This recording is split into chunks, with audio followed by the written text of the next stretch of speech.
반갑습니다. 코로나19의 확산세가 좀처럼 수그러질 줄을 모르고 있습니다.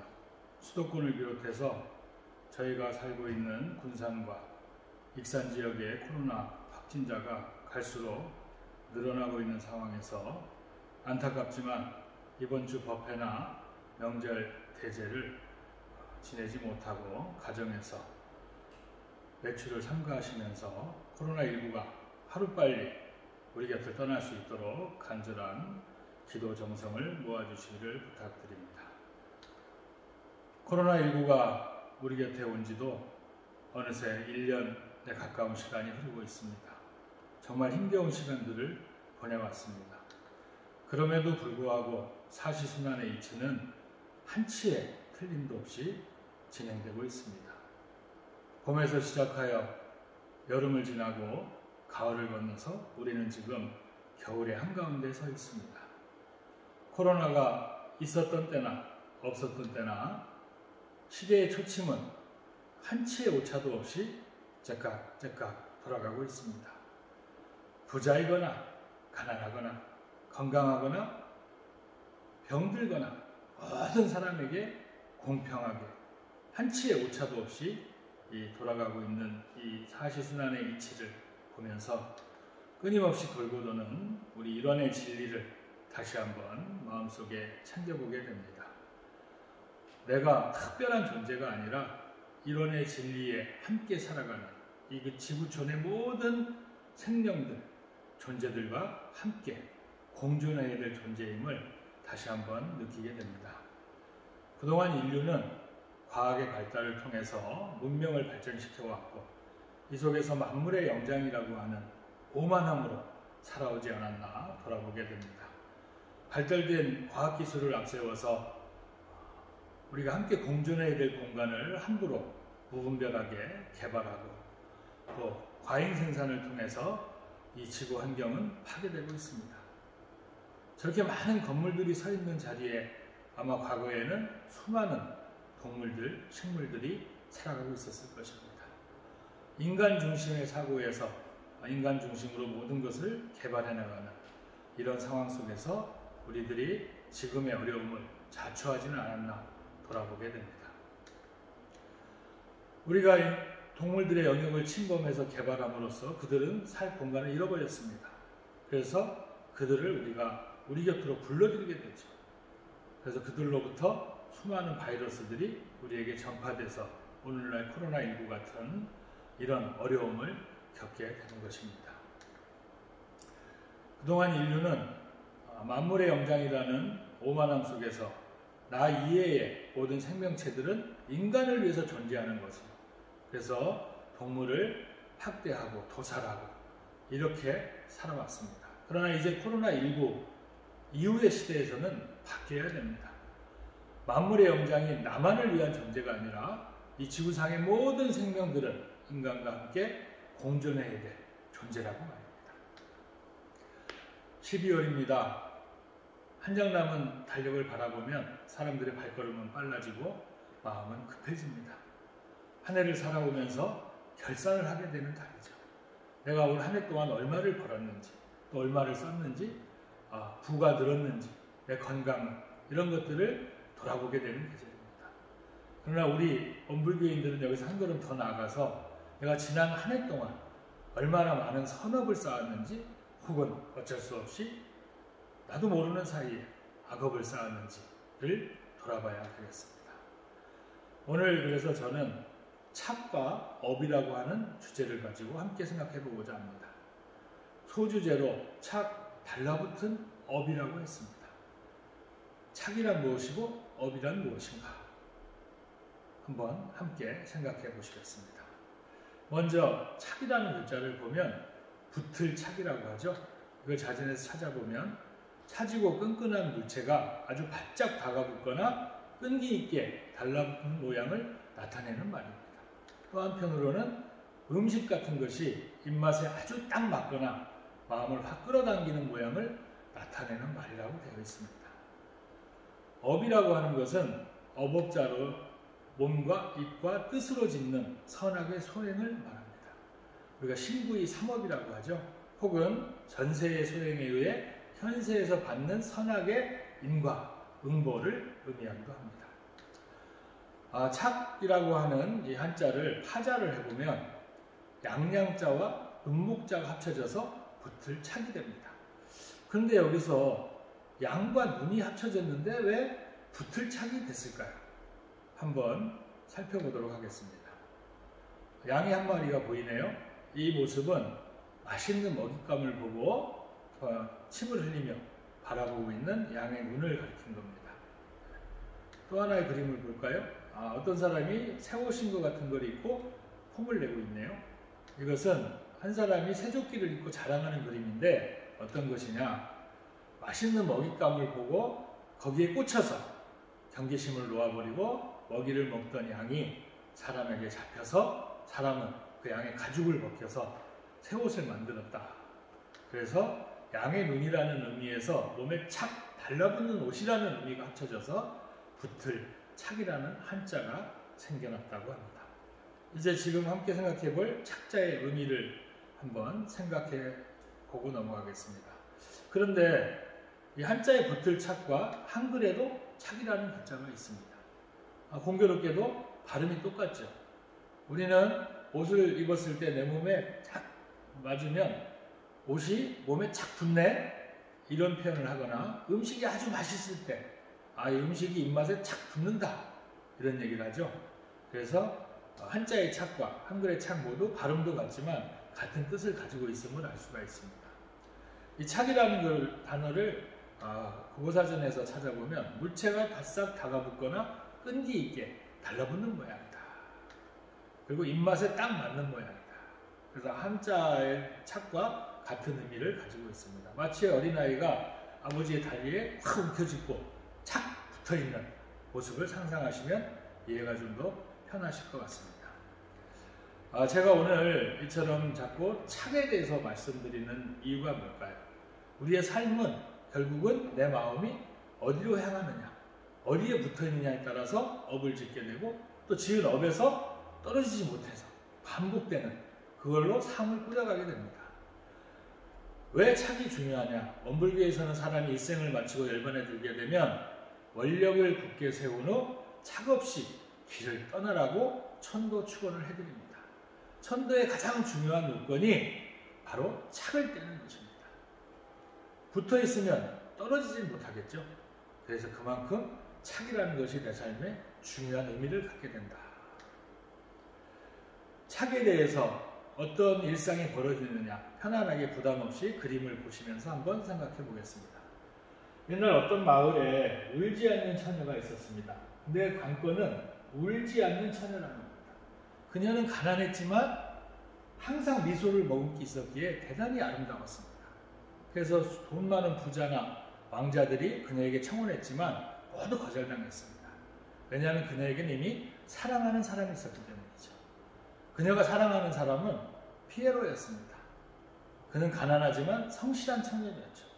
어느 날 피에로 문장을 하고 그가 그 처녀에게 난 가난하지만 당신을 매일 행복하게 해주겠어요. 저와 결혼해주세요. 라고 청혼을 합니다. 이 울지 않는 처녀 역시 행복한 미소를 지으면서 흔쾌히 청혼을 수락하게 되죠. 이후에 두 사람은 행복한 나날을 보냈습니다. 그러나 어느 날 그녀가 과일을 깎다가 칼에 손을 베게 됩니다. 여보 괜찮아? 남편은 놀랬겠죠. 그러나 무엇에 놀랬을까요? 이 아내가 남편에게 얘기합니다. 여보, 내 눈물을 보고 놀라지 마세요. 왜 놀랐느냐? 아내의 눈물이 다이아몬드로 변했기 때문입니다. 시작할 때 제가 말씀드렸죠? 울지 않는 처녀라. 그녀의 눈물은 다이아몬드로 변하기 때문에 그녀는 결코 울지 않았던 것입니다. 아내의 눈물이 다이아몬드로 변한다는 걸 알게 된 이 남편은 그때부터 아내에게 폭행을 합니다. 매를 맞는 아내는 눈물을 흘리게 되고 그 눈물이 변해버린 다이아몬드를 가지고 방탕한 생활을 하게 되죠. 다이아몬드가 떨어지면 또 아내를 때리고 이런 생활을 반복하게 됩니다.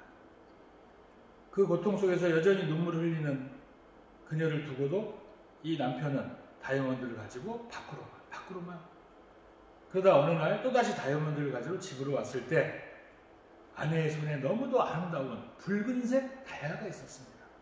이건 뭐지? 했는데 이 붉은색 다이아몬드는 아내의 마지막 선물이었습니다. 그 붉은색 다이아몬드를 남기고 이 아내는 세상을 떠나게 되죠. 그제서야 자신의 어리석음을 깨달았지만 사랑 고백했던 그때의 그 사랑스러운 아내는 이미 그 곁에 없게 되죠.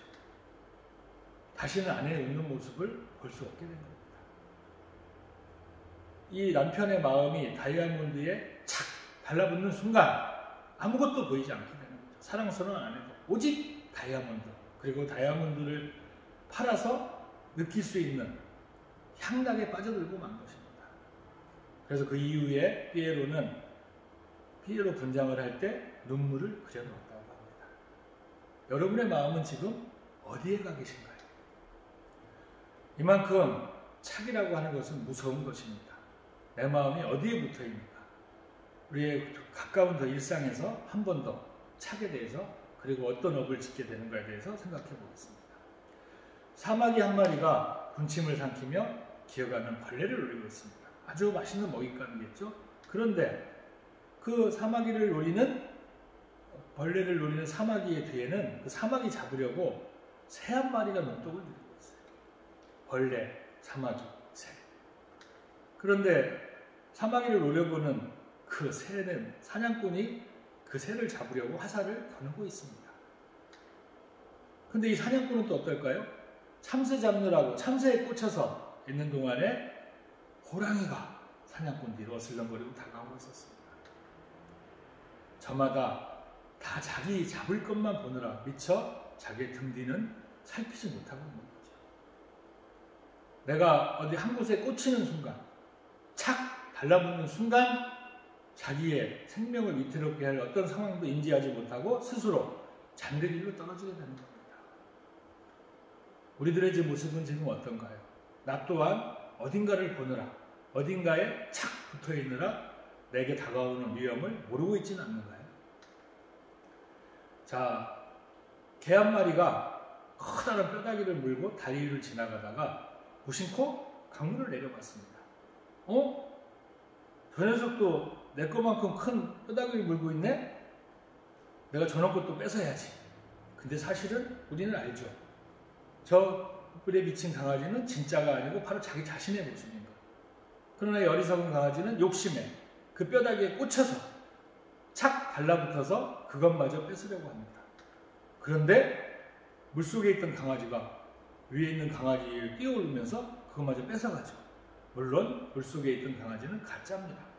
그러나 착 달라붙는 그것이 내 목숨을 위협하는 비수가 돼서 돌아올 수 있다는 것입니다.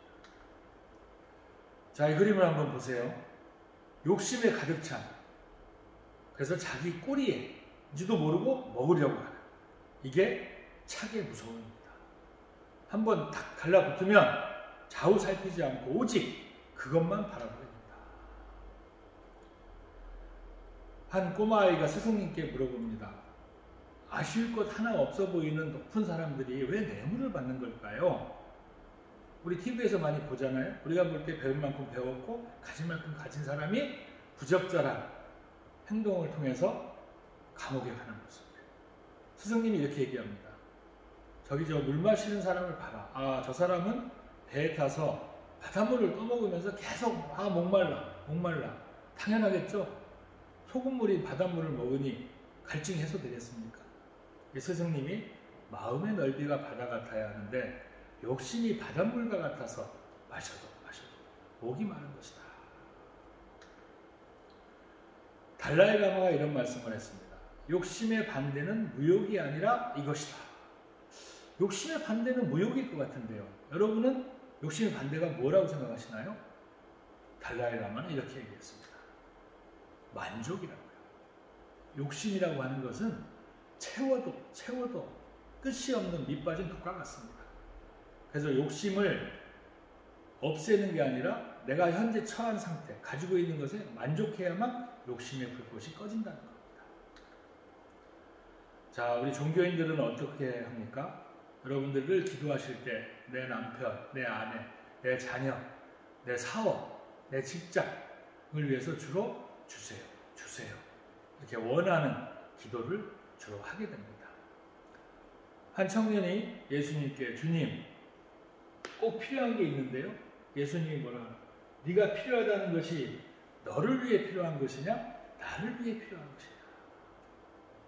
우리의 기도가 이제는 이기적인 욕심, 내 마음이 달라붙어 있는 건 욕심의 기도가 아니라 우리 모두가 함께 살아갈 수 있는 그런 기도를 올려야 합니다. 그게 차기 없는 기도입니다. 이제는 우리가 나만 살기 위한 것이 아니라 내 스스로가 나뭇잎 하나, 강아지, 생명이 있는 모든 것들처럼 자연의 일부임을 깨닫고 늘 거기에 감사하는 마음을 가진다면 착 달라붙는, 그래서 거기에 대한 욕심이 생기지는 않을 테니까요. 그래서 아름답거나 밉거나 예쁘거나 곱거나 이걸 따지지 마시고 그 있는 그대로 너라서 좋다, 이런 마음을 가지고 살아야 하겠습니다. 마지막으로 착을 왜 없애야 되는지, 그리고 내 존재가 어떤 존재인지를 생각해야 하는 글한기를 읽어드리면서 마무리하도록 하겠습니다. 비계인 날 대문간에 능소화가 환하게 피었습니다. 사람이 심은 초록과 천지가 심은 초록 모두 기운을 얻어 무성해지고 있습니다. 해가 나고 날씨 무더웠지만 비 그친 밭에 일이 많습니다. 비 더 오기 전에 해두어야 할 일이라 미룰 수가 없습니다. 초록 생명의 시중을 들고 때로 싸우기도 하면서 사람이라 하는 나도 너처럼 자연의 일부라고 자주 되뇌입니다. 욕심 사나운 것만 너와 다르다는 자백을 하면서요. 한 포기 풀에도 생명이 있습니다. 내 생명만 소중한 게 아니라 한 포기 잡초에도 소중한 생명이 있다는 걸 알아서 나만을 위한 행복, 나의 욕심을 채우기 위한 그런 삶이 아니라 함께 공존하는 삶을 살아가야 하겠습니다. 다시 한번 돌아보세요. 지금 내 마음이 어디로 가고 있는지. 착 달라붙어서 떼어내지 못하면 더 이상 나갈 수가 없습니다. 달라붙은 것이 업이 되고 그 업에서 떨어지지 못하고 악순환에서 벗어나는 길은 착을 떼는 것입니다. 자, 지금 내 마음은 어디에 붙어 있는지 돌아보시는 하루 되시기를. 오늘 이 시간 마치겠습니다. 감사합니다.